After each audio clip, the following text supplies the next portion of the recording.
오늘 하나님께서 우리에게 주시는 말씀은 예레미야 예가 2장의 말씀입니다. 저희가 예레미야의 말씀을 배우고 또 예가를 위해서 배우는데 예레미야 2장 1절부터 22절까지 함께 보겠습니다.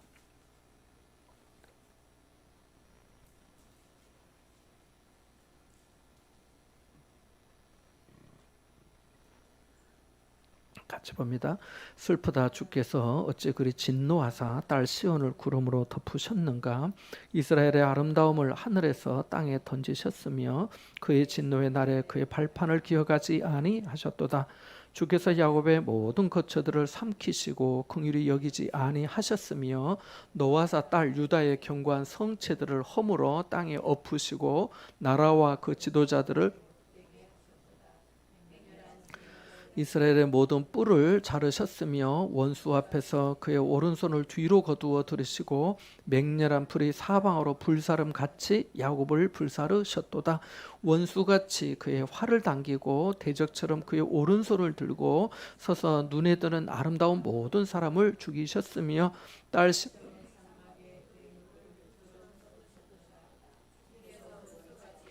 이스라엘을 삼키셨으며 그 모든 궁궐들을 삼키셨고 견고한 성들을 무너뜨리사 딸 유다의 근심과 애통을 더하셨도다. 주께서 그의 초막을 동산처럼 헐어버리시며 그의 절기를 폐하셨도다. 여호와께서 시온에서 절기와 안식일을 잊어버리게 하시며 그가 진노하사 왕과 제사장들을 멸시하셨도다. 여호와께서 또 자기 제단을 버리시며 자기 성소를 미워하시며 궁전의 성벽들을 원수의 손에 넘기셨음에 그들이 여호와의 전에서 떠들기를 절기의 날과 같이 하였도다. 여호와께서 딸 시온의 성벽을 헐기로 결심하시고 줄을 띠고 무너뜨리는 일에서 손을 거두지 아니하사 성벽과 성곽으로 통곡하게 하셨음에 그들이 함께 쇠하였도다. 성문이 땅에 묻히며 빗장이 부서져 파괴되고 왕과 지도자들의 율법 없는 이방인들 가운데 있으며 그 성의 선지자들은 여호와의 묵시를 받지 못하는도다. 딸 시온의 장로들이 땅에 앉아 잠잠하고 티끌을 머리에 덮어쓰고 굵은 배를 허리에 둘러쓰며 예루살렘 처녀들은 머리를 땅에 숙였도다. 내 눈이 눈물에 상하며 내 창자가 끊어지며 내 간이 땅에 쏟아졌으니 이는 딸 내 백성이 패망하여 어린 자녀와 젖먹는 아이들이 성읍 길거리에 기절함이로다. 그들이 성읍 길거리에서 상한 자처럼 기절하여 그의 어머니들의 품에서 혼이 떠날 때에 어머니들에게 이르기를 곡식과 포도주가 어디 있느냐 하도다. 딸 예루살렘이여 내가 무엇으로 내게 증거하며 무엇으로 내게 비유할까? 처녀딸 시온이여 내가 무엇으로 내게 비교하여 너를 위로할까? 너의 파괴됨이 바다같이 크니 누가 너를 고쳐줄 소냐? 내 선지자들이 내게 대하여 헛되고 어리석은 묵시를 보았으므로 내 죄악을 드러내어서 내가 사로잡힌 것을 돌이키지 못하였도다. 그들이 거짓 경고와 미혹하게 할 것만 보았도다. 모든 지나가는 자들이 다 너를 향하여 박수치며 딸 예루살렘을 향하여 비웃고 머리를 흔들며 말하기를 온전한 영광이라 모든 세상 사람들의 기쁨이라 일컫던 성이 이 성이냐 하며 원수들은 너를 향하여 그들의 입을 벌리며 비웃고 이를 갈며 말하기를 우리가 그를 삼켰도다. 우리가 바라는 날이 과연 이 날이라. 우리가 얻기도 하고 보기도 하였다 하도다. 여호와께서 이미 정하신 일을 행하시고 옛날에 명령하신 말씀을 다 이루셨으며 긍휼히 여기지 아니하시고 무너뜨리사 원수가 너로 말미암아 즐거워하게 하며 내 대적들의 뿔로 높이 들리게 하셨도다. 그들의 마음이 주를 향하여 부르짖기를 딸 시온의 성벽아 너는 밤낮으로 눈물을 강처럼 흘릴지어다. 스스로 쉬지 말고 내 눈동자를 쉬게 하지 말지어다. 초저녁에 일어나 부르짖을지어다. 내 마음을 주의 얼굴 앞에 물쏟듯 할지어다. 갓길 어귀에서 주려 기진한 내 어린 자녀들의 생명을 위하여 주를 향하여 손을 들지어다 하였도다. 여호와여 보시옵소서. 주께서 누구에게 이같이 행하셨는지요? 여인들이 어찌 자기 열매 곧 그들이 낳은 아이들을 먹어오며 제사장들과 선지자들이 어찌 주의 성소에서 죽임을 당하오리이까? 전 늙은이와 젊은이가 다 길바닥에 엎드려져 싸우며 내 처녀들과 내 청년들이 칼에 쓰러졌나이다. 주께서 주의 진노의 날에 죽이시되 긍휼히 여기지 아니하시고 도륙하셨나이다. 주께서 내 두려운 일들을 사방에서 부르시기를 절기 때 무리를 부름같이 하셨나이다. 여호와께서 진노하시는 날에는 피하거나 남은 자가 없나이다. 내가 낳아 기르는 아이들을 내 원수가 다 멸하였나이다. 아멘. 먼저 돌아온 주일에는 우리 김희숙 목사님의 아드님 김용혁 선교사님이 주일을 이렇게 예배 시간에 잠깐 선교 보고 겸 말씀을 전해 주기로 하셨습니다. 그래서 기도해 주시면 감사하겠습니다.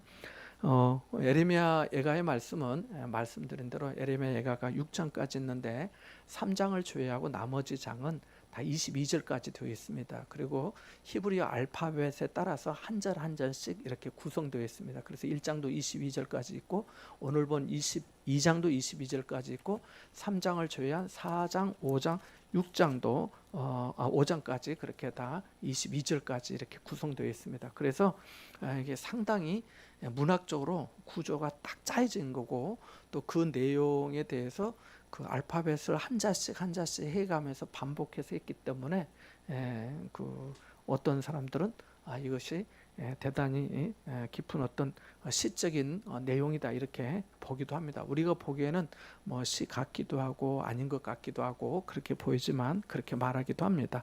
그리고 또 하나 말씀드린 것처럼 이거는 이제 역사적인 어떤 서술이 아닙니다. 그래서 애고방이 있었고 바로가 있었고 또 모세가 찾아갔고 또 이렇게 말하니까 이렇게 나왔다 이런 어떤 전개가 없습니다. 그냥 어떤 사건이나 논리의 흐름이 아니라 예루살렘이 다 망하고 난 다음에 처참한 현실에 대해서 여러 측면으로 다양한 목소리로 묘사하고 있다 이렇게 보시면 되겠습니다. 그래서 주전 586년 아니면 587년경에 유다가 망하고 난 다음에 한 18개월 동안 우리가 한 1년 8개월 정도죠. 그래서 예루살렘 성에서 바벨론 군사와 군대와 맞서서 항전했지만 결국은 다 망하고 또 함락되는 그런 일입니다. 그런데 이제 버티면서 일어나는 그 처참한 현실들, 참혹한 어떤 내용들 오늘 본문에도 나오지만은 정말 그 자기의 자녀를 먹는 그런 기가 막힌 그런 일들이 있었기 때문에 너무나 안타까운 현실을 말씀하고 있습니다. 그래서 잠깐 몇 가지 이렇게 좀 말씀을 통해서 은혜를 나누고자 합니다. 먼저 첫 번째 교훈은 성전과 언약궤 또 그리고 예루살렘 성벽, 그러니까 성전이나 또 언약궤나 예루살렘 성이라고 하는 것은 하나님께서 정해 주시고 또 하나님께서 기뻐하시고 또 하나님께서 임재하시는 바로 그런 모든 상징이죠. 내 눈이 거기에 있겠다 이렇게 말씀하셨잖아요. 그래서 성전이나 또 그 성전의 핵심이 되는 언약궤나 그리고 그 이스라엘 예루살렘 성을 평화의 도성이라고 하는데 거기도 마찬가지죠. 하나님께서 택한 백성들이 거주하도록 해주신 약속의 땅, 그것도 핵심부가 바로 예루살렘 또는 시온이라 이렇게 말하는데 그런 모든 것이 이스라엘의 안전을 보장하지 않더라는 것입니다. 우리 6절에서 9절 사이에 우리 같이 한번 잠깐 보도록 하겠습니다. 6절에서 9절 같이 읽어볼까요? 시작. 주께서 그의 초막을 동산처럼 헐어버리시며 그의 절기를 폐하셨도다. 여호와께서 시온에서 절기와 안식일을 잊어버리게 하시며 그가 진노하사 왕과 제사장을 멸시하셨도다. 여호와께서 자기 제단을 버리시며 자기 성소를 미워하시며 궁전의 성벽들을 원수의 손에 넘기셨음에 그들이 여호와의 전에서 떠들기를 절기의 날과 같이 하였도다. 여호와께서 딸 시온의 성벽을 헐기로 결심하시고 줄을 띠고 무너뜨리는 일에서 손을 거두지 아니하사 성벽과 성곽으로 통곡하게 하셨음에 그들이 함께 쇠하였도다. 성문이 땅에 묻히며 빗장이 부서져 파괴되고 왕과 지도자들의 율법 없는 이방인들 가운데 있으며 그 성의 선지자들은 여호와의 묵시를 받지 못하는도다. 아멘. 그래서 여기에 보면은 초막을 동산처럼 헐어버리시고 절기라고 하는 것도 하나님 앞에 절기를 지키도록 하셨잖아요. 근데 그것도 다 피하시고 안식일도 잊어버려요. 그전에는 안식일을 구별해서 쉬기도 하고 지키기도 하고 예배하는데 이런 모든 것이 안식일도 의미가 없고 절기가 의미가 없다는 것은 예배가 의미가 없다는 거예요. 예배가 폐하여졌다는 거예요. 뿐만 아니라 7절 말씀에는 자기 제단을 하나님이 버리셨다고 하는 거예요. 어떻게 하나님이 제단을 버리시고 자기 성소를 미워하실 수가 있겠어요? 그런데 미워하신다고 말씀하고 있습니다. 뿐만 아니라 성벽들을 원수의 손에 넘기셨다라고도 말씀하고 있습니다. 그러니까 예배의 장소, 그 다음에 어떤 절기를 폐기하시고 시온이 자랑하던 그 예루살렘 성벽도 다 허물어 버리신 것이죠. 그러니까 중요한 것은 은혜를 구할 모든 통로를 완전히 차단하신 거예요. 우리가 그런 얘기 하잖아요. 사방으로 막혔다, 사방으로 막혔다. 다 막혀서 앞이 캄캄하고 답답하고 어떻게 할 바를 알지 못하겠다. 그러나 하늘은 열렸다고 하면서 우리가 하나님께 기도하자 그렇게 얘기하잖아요. 그런데 오늘 말씀을 보면 그것조차도 막힌 거예요. 그러니까 그동안 우리가 예배를 통해서 은혜를 받고 기도를 하면서 은혜를 받고 찬송하면서 은혜를 받고 여기에 선지자들은 여호와의 묵시를 받지 못한다고 9절 끝부분에 말씀하는데 하나님의 말씀을 통해서 교훈을 받기도 하고 은혜를 받기도 하고 위로를 받기도 하고 격려를 받기도 하고 힘을 얻기도 하고 하나님이 내게 말씀해 주셔서 내가 다시 하나님의 말씀을 깨달으면서 그렇구나 하면서 이렇게 살아왔는데 그 모든 은총의 통로들, 은총의 방편들이 싹 막힌 거예요. 다 차단된 거예요. 하나님께서 싹 막으신 거죠. 싹 막으신 거예요. 그래서 이런 어떤 것들을 지금 말씀하고 있는 것입니다. 그러니까 우리가 순전한 마음으로 섬기고 순종할 수 있는 기회, 예배할 수 있는 거, 찬송하고 기도할 수 있는 거, 하나님의 나라를 위해서 헌신할 수 있는 거, 내가 마음을 들이고 은혜를 구할 수 있는 자체가 하나님의 큰 은혜인 줄 믿습니다. 그거예요. 우리가 부모님에 대해서 효도한다고 하잖아요. 효도한다고. 저도 오늘 어머님한테 전화드렸는데 어떤 우리 박정순 집사님 주일날 제가 모시고 오는데 아드님이 지금 뉴질랜드에 출장 가 있대요. 한 40일 정도 가 있다고 하면서 아드님은 잘 있대요. 이렇게 이제 차 타고 오면서 물어봤더니 박정순 집사님 날마다 전화가 온다는 거. 아이고 좋으시겠습니다. 날마다 전화가. 그 날마다 전화 와서 아드님이 뭐랍니까? 이렇게 물어봤더니 식사하셨냐고. 식사하셨냐고. 그래서 그래도 그게 중요하다고 했어요. 날마다 전화해서 어머니 식사나 하셨냐고, 별일 없으시냐고. 똑같은 말을 물어본다는 거예요. 똑같은. 그래도 날마다 똑같은 말을 물어봐도 그게 효도 아닙니까? 그죠, 권사님? 그죠, 그런 거예요. 저는 그래서 이제 그 집사님 말씀, 나는 날마다 전화도 못 하는데 아드님이 저보다 훨씬 더 나으십니다. 네, 그랬는데요. 효도도 마찬가지, 효도도 우리가 그런 말씀 하잖아요. 사람들에게 부모님도 계실 때 있을 때 잘하라고. 그런 얘기 해요, 안 해요? 있을 때 잘 해드리라 하잖아요. 우리 서로 사람 간에도 그러잖아요. 그 사람이 있을 때, 부모님이 계실 때 그때 잘하라 하잖아요. 그러나 돌아가시고 나면 아무리 하고 싶어도 할 수 있어요, 없어요? 없잖아요. 안 계시는데 모든 은총의 통로, 내가 섬길 수 있는 모든 방법이 싹 차단되고 끝난 거예요. 셔터가 내려놓은 거예요. 셔터가 쫙 내려진 거예요. 더 이상 그 가게에 들어갈 수 없는 거예요. 우리가 하나님 앞에 나가는 것도 마찬가지죠. 그래서 지금 그래서 고린도후서 6장에 그런 말씀하죠. 지금은 은혜 받을 만한 때요. 지금은 구원의 날이로다. 할렐루야. 지금인 거예요. 지금. 소돔과 고모라가 멸망하기 전에 회개할 기회가 있었는데도 불구하고 아무도 회개하지 않은 거죠. 예레미야 5장에 네가 성을 들고 한번 예루살렘 거리를 왕래해봐라. 공의를 행하는 사람 한 사람이라도 있는가 봐라 라고 하신 거잖아요. 이스라엘 백성들이 망하기 전에 기회가 있었는데도 불구하고 망하고 나니까 이런 참상이 있더라는 거예요. 안식일도 없고 절기도 없고 성전도 없고 성벽도 없고 요거는 어떤 환경적이라 할 수 있어요. 막 그래. 근데 그것만이 아니에요. 우리가 나라에 문제가 생기고 하면 그게 다 내게 오는 거예요. 나라가 IMF 당하면 다 나한테 영향 와요, 안 와요? 오잖아요. 마찬가지인 거예요. 그래서 바로 그런 것입니다. 그래서 우리가 하나님께서 은혜를 주실 때, 기회가 될 때, 통로를 열어주실 때, 은총의 모든 방편이 있을 때 그때 하나님 앞에 은혜의 길로 나아가야 될 줄 믿습니다. 두 번째 배울 수 있는 교훈은 돕고 강력하게 붙들어 주셨던 그 하나님의 오른손이 이제 뒤로 하나님께서 거두어 들이시고 그 손으로 오히려 징계와 심판을 하신다라고 하는 것입니다. 그러니까 같은 오른손이지만 또 같은 대상을 향하시지만은 때로는 축복이 될 수도 있고 징계가 될 수 있더라는 것을 배울 수 있습니다.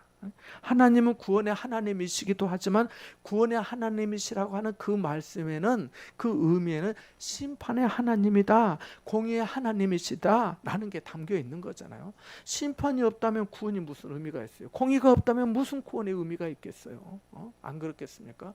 그래서 이사야 41장 10절에 너는 놀라지 말라, 두려워하지 말라, 내가 나의 의로운 오른손으로 너를 붙들리라, 내가 너를 굳세게 하리라, 참으로 나의 의로운 손으로 너를 도와주리라 라고 말씀하셨지만은 오늘 본문 말씀해 보면은 이렇게 말씀하십니다. 여기 4절 말씀 한번 읽어볼까요? 4절 말씀 같이 보겠습니다. 4절 말씀 같이 봅니다. 시작. 원수같이 그의 활을 당기고 대적층 그의 오른손을 들고 서서 눈에 드는 아름다운 모든 사람을 죽이셨으며 딸 시온의 장막에 그의 노를 불처럼 쏟으셨도다. 아멘. 3절 말씀에도 보면은 그의 오른손을 뒤로 거두어 들이시고 라고 말씀합니다. 뒤로 거두어 들이셨다. 전에는 오른손으로 너를 붙들리라, 너를 도와주리라, 너를 굳세기리라 하셨지만 이제는 아니야 라고 하시는 거예요. 오히려 이 오른손으로 오른손을 들고 눈에 드는 아름다운 모든 사람을 죽이셨다는 거예요. 눈에 든다는 건 뭐예요? 눈에 넣어도 안 아프다는 거예요. 그렇게 보배롭고 존귀하게 여기고 사랑하고 은혜를 끼치고 그렇게 복을 주시고 함께 주셨음에도 불구하고 이제는 아니라는 거죠. 그래서 하나님께서 마치 원수같이 우리에게 이렇게 행하셨습니다라고 하는 거죠. 물론 다 이 모든 것은 죄 때문에 그렇게 자초한 것이죠. 여기서 보면은 이스라엘은 하나님을 축복만을 베푸는 말 못하는 우상처럼 그렇게 대했습니다. 에레미야의 말씀과 이 에레미야 예가의 말씀을 이어서 보면은 이스라엘 백성들의 영적 형편과 삶의 내용이 어떠한지 충분히 알 수 있어요. 만약에 우리가 하나님이라 해도, 우리가 정말 하루만 하나님이라고 해도 정말 이런 사람들은 내가 안 되겠다, 이런 마음이 충분히 들 수 있다고 보여집니다. 그래서 1절 말씀에 보면은 여기 단어들이 되게 상당히 강력합니다. 1절에 보면은 주께서 딸 시온을 구름으로 덮으시고라고 말씀합니다. 다 맑고 깨끗해야 되는데 다 덮은 거예요. 우리 요즘 장마해가지고 뭐 어두워졌다, 비가 왔다가 개했다 이렇게 하는데 컴컴해지잖아요. 막 그 먹구름이 싹 드리워지잖아요. 마찬가지인 거예요. 또 1절 말씀에 보면 이스라엘의 아름다움을 하늘에서 땅에 던지셨다 이렇게 말씀하고, 또 2절 말씀에 보면 야곱의 모든 거처를 삼키시고 긍휼히 여기지 아니하시고 노하셨다고 말씀하고, 허물어서 땅에 엎으셨다고 하고 지도자들을 욕되게 하셨다고 또 합니다. 3절 말씀에 보면 모든 뿔을 자르시고 야곱을 불사르시고 라고 말씀합니다. 이 3절 말씀, 뿔을 자르셨다라고 하는 그러한 어떤 말씀이 17, 16절 한번 보실까요? 17절 한번 보겠습니다. 17절 끝부분만 한번 보면은 내 대적들의 뿔로 높이 들리게 하셨도다. 이 뿔이라고 하는 것은 그 이스라엘의 영광을 말하거든요. 하나님께서 주신 은혜를 말하거든요. 근데 3절 말씀에 보면은 그렇게 모든 뿔을 자르셨다라고 말씀합니다. 모든 지도자와 영광들과 권세들을 다 자르셨다는 거예요.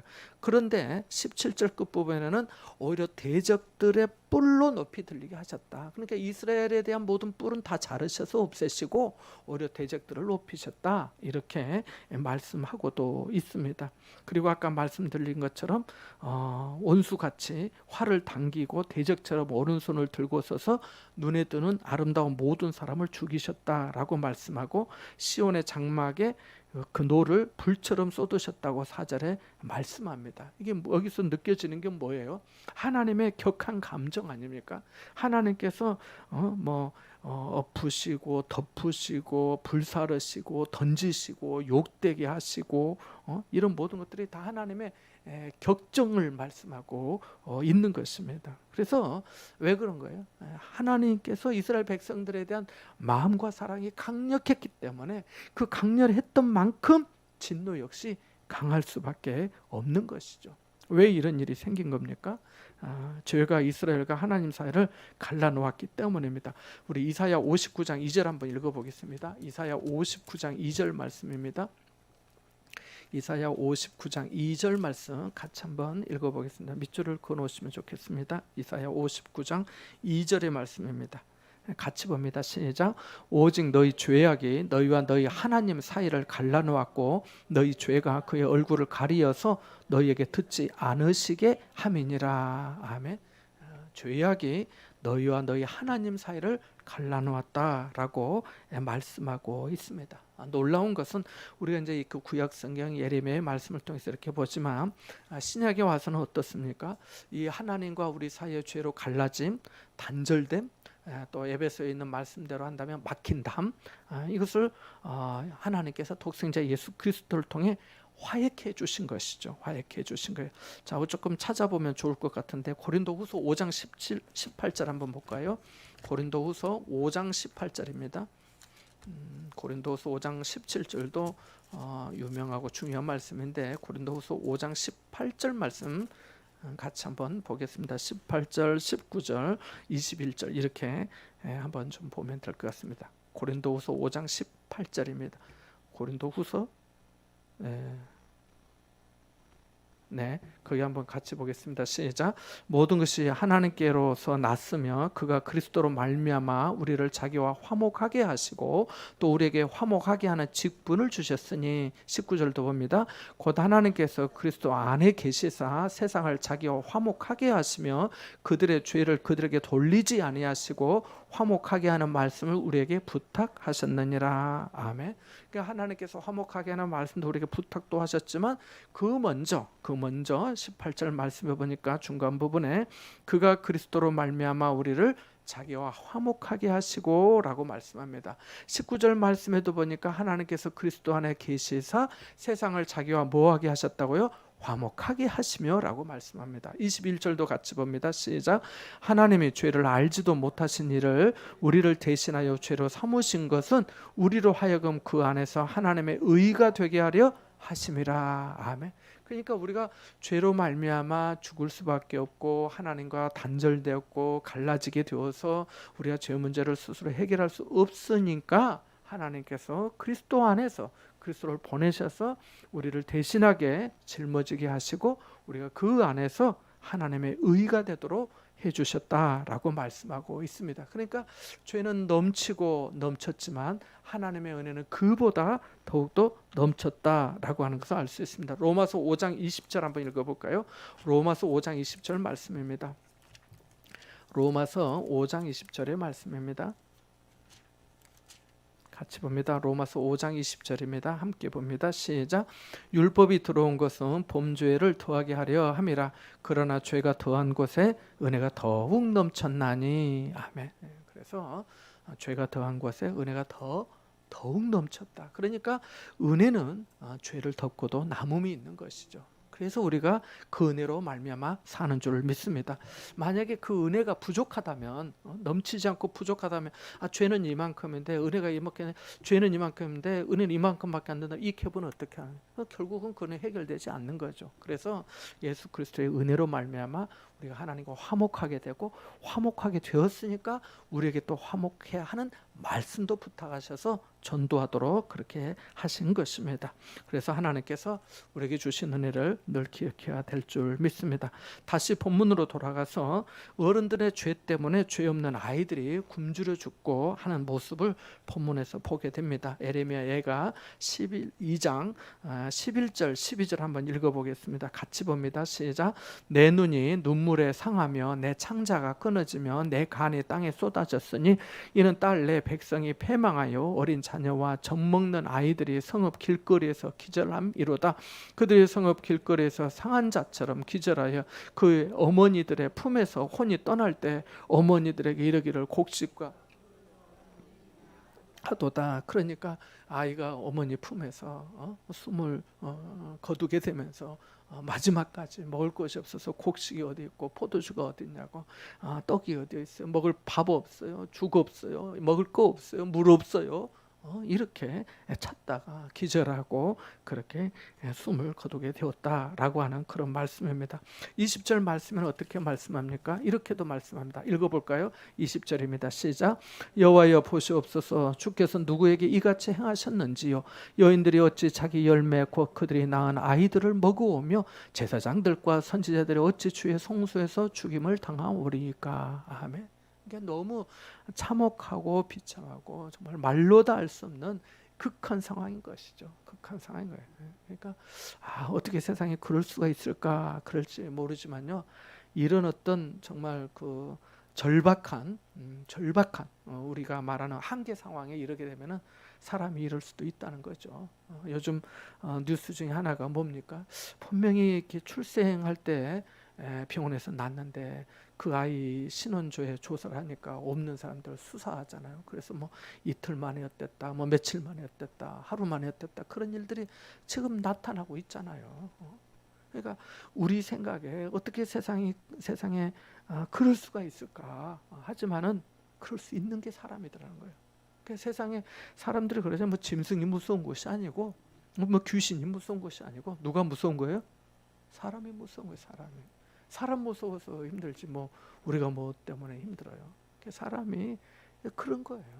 이 시대에도 뭐 자기 제 자식 사랑 안 하는 어미가 어디 있겠어요. 오죽하면 그랬겠어요. 오죽하면. 기가 막힌 것이죠. 그러니까 표현이 좀 그러지만 미치지 않겠어요. 이 어떤 참혹한 참상을 보고 제정신일 수가 있겠어요. 이건 아니다. 이지 않겠어요. 그렇게. 그런 어떤 참상을 탄식하고 회개하고 부르짖고 있는 거죠.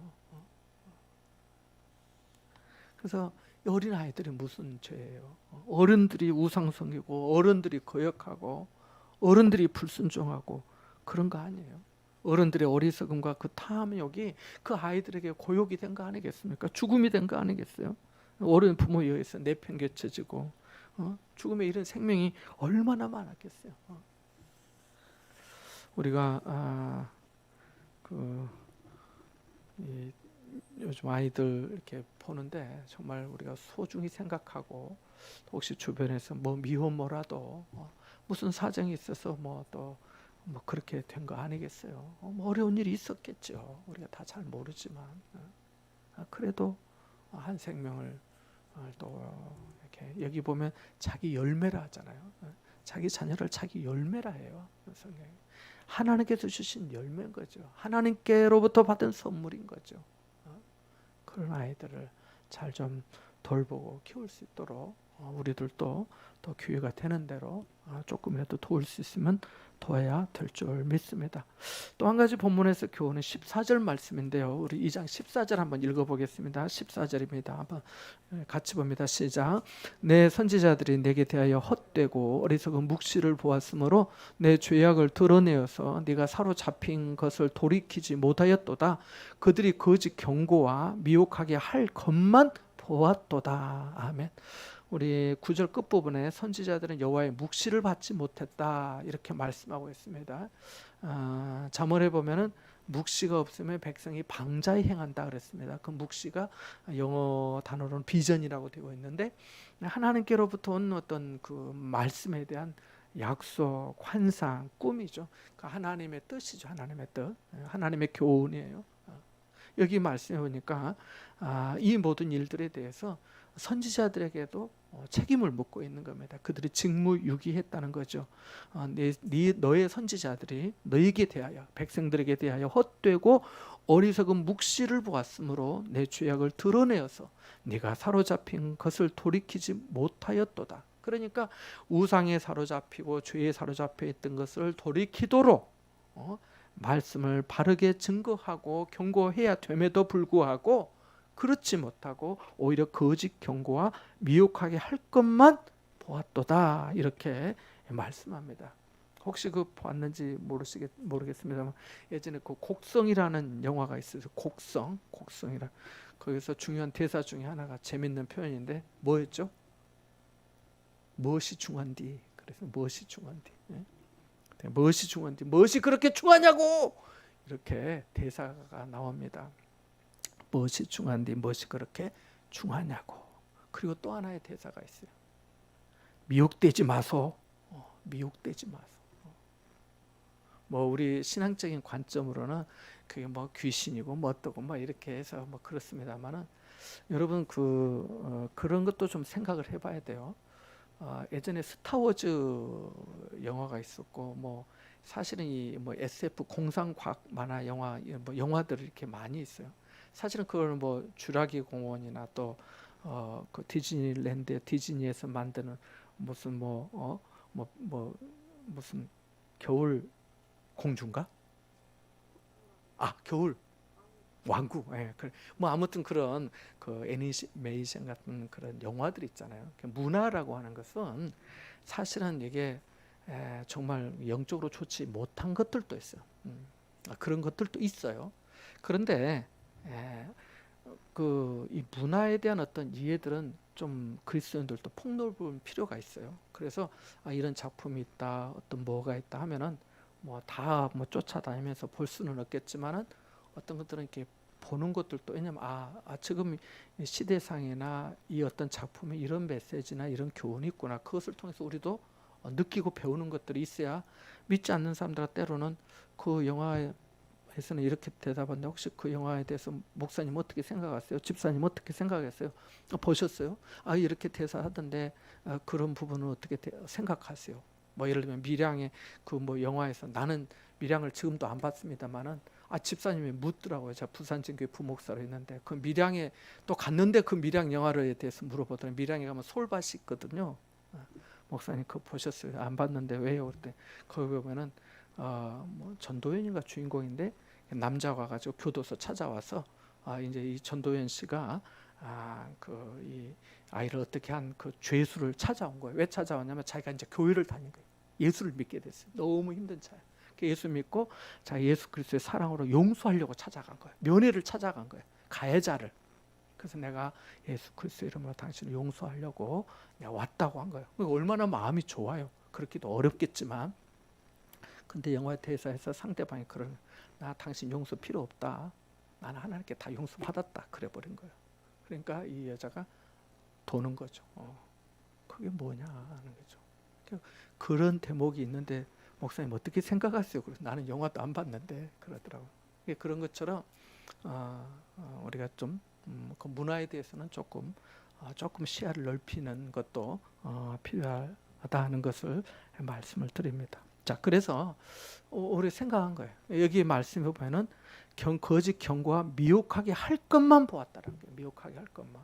그러니까 미혹되지 말아야 됩니다. 무엇이 중요한지를 아는 사람, 우선순위를 구별하지 못하면은 미혹되는 거예요.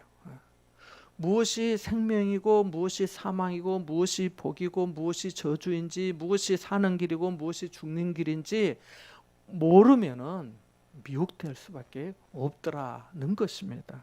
그래서 우리가 그런 부분들을 생각을 해야 되겠다는 것입니다. 자, 여기에 이런 어떤 모든 일련의 일들, 이런 모든 일들 하나님께서 이 예루살렘의 유다 백성들이 행하신 모든 이런 진노와 심판에 대해서 이렇게 말씀합니다. 17절 한번 읽어보겠습니다. 시작. 여호와께서 이미 정하신 일을 행하시고 옛날에 명령하신 말씀을 다 이루셨으며 긍휼히 여기지 아니하시고 무너뜨리사 원수가 너로 말미암아 즐거워하게 하며 내 대적들의 뿔로 높이 들리게 하셨도다. 아멘. 그래서 하나님께서 이미 정하신 일을 행하신 거예요. 옛날에 명령하신 말씀을 다 이루신 거예요. 그러니까 하나님께서 이렇게 심판하시고 진노하시고 하는 모든 일들이 갑작스럽게 된 게 아니고 다 이미 사인이 있었다는 거죠. 다 이미 하나님께서 말씀하셨다는 거죠. 그렇게 하지 말으라고, 돌아오라고, 너희는 내 백성이라고, 나는 너희의 하나님이라고, 내가 너를 지명하여 불렀나니 너는 내 것이라고, 너희가 우상을 섬기면 이렇게 될 거라고, 너희들이 결국은 패망하게 될 거라고. 그렇게 하지 말라고. 어찌하여 너희 자식을 불살라서 그렇게 우상에게 드리느냐고. 이런 어떤 모든 말씀을 하셨다라고 하는 겁니다. 그러니까 이미 정하신 일을 행하시고 옛날에 명령하신 일을 다 이루셨다라고 하신 말씀처럼 오늘 우리가 듣고 배우는 모든 말씀들, 또 신약 성경에 있는 모든 말씀들도 나중에 하나님의 때에 모든 것들이 다 응하여지고 성취될 줄 믿습니다. 이 믿음으로 사는 거죠. 그것이 믿음 아니겠어요? 그죠? 마지막으로 밤낮 눈물을 강처럼 흘리며 부르짖으라 라고 말씀합니다. 특별히 어린 자녀들의 생명을 위하여 주를 위하여 손을 들라고 말씀합니다. 19절 20절 두 절의 말씀 한번 읽어보겠습니다. 같이 봅니다.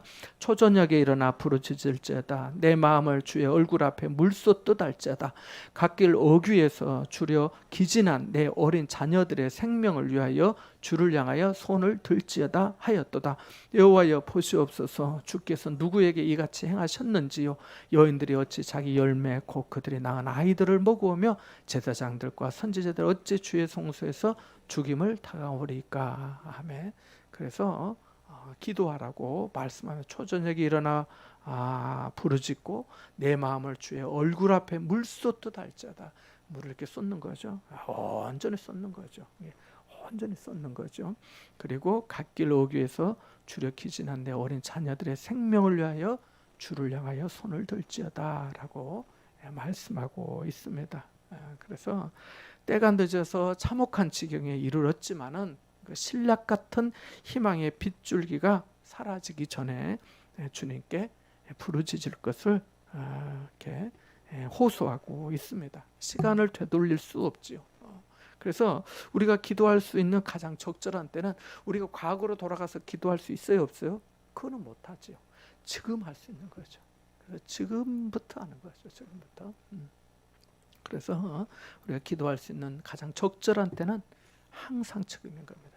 지금이 은혜 받을 만한 때요. 지금이 구원 얻을 만한 때요. 지금이 기도할 때요. 지금이 감사할 때요. 우리가 주일에 그 골로새의 말씀 배웠지만은 너희가 기도 가운데 항상 기도하기를 계속하고 감사함으로 깨어 있어 기도하라 이렇게 말씀하죠. 기도하라고만 말하는 것이 아니라 기도를 어떻게 할 거를 말해주고 있는 거죠. 어떻게 하라는 게 감사함으로 기도하라는 게. 오늘은 어떻게 말씀한가요? 부르짖을지어다라고 말씀하고 있는 거죠. 어떻게 기도하냐? 내 마음을 내 주의 얼굴 앞에 물쏟듯 하라고 기도하라는 거죠. 알려주신 거죠. 그래서 우리가 말씀을 통해 이 말씀만이 아니라 좀 종합적으로 쭉 이렇게도 하고 저렇게도 하고 저렇게도 하고 이렇게 기도한 사람도 있고 저렇게 기도한 사람도 있고 있잖아요. 다양하게 말씀해주고 있잖아요. 그래서 그런 어떤 모습들을 보고 배우는 거죠. 어떤 때는 정말 이 무릎 사이에 이렇게 기도하고 땅에 엎드려서 기도하기도 하고 손을 들고 기도하기도 하고 방언으로 기도하기도 하고 또 그냥 우리말로 1만마디 방언보다 5마디 말로 더 기도하고 하나님께서 주시는 은혜대로 기도하는 거죠. 하나님이 어떻게 하는 머리를 이렇게 하고 하는 기도만 들으시고 이렇게 하는 기도는 안 듣고 그러시지 않잖아요. 다 들으시잖아요. 그러니까 하나님의 그 전능하시고 온전하시고 사랑이시고 능력이신 그 하나님에 대한 온전한 이해, 그 이해를 바탕으로 하나님 앞에 감사하며 간구하고 부르짖는 것이지요. 그래서 오늘 말씀해 보면은 오늘 본문을 통해서 주시는 건 여기 말씀해 보니까 어린 자녀들의 생명을 위하여 주를 향하여 손을 들지어다라고 말씀했으니까 자녀를 위해서 하나님이 기도하라고 말씀하시구나라고 하는 것을 우리가 배우게 됩니다. 오늘 이렇게 말씀을 잠깐 생각해 보았는데 우리 같이 한번 기도하는 시간 잠깐 갖겠습니다.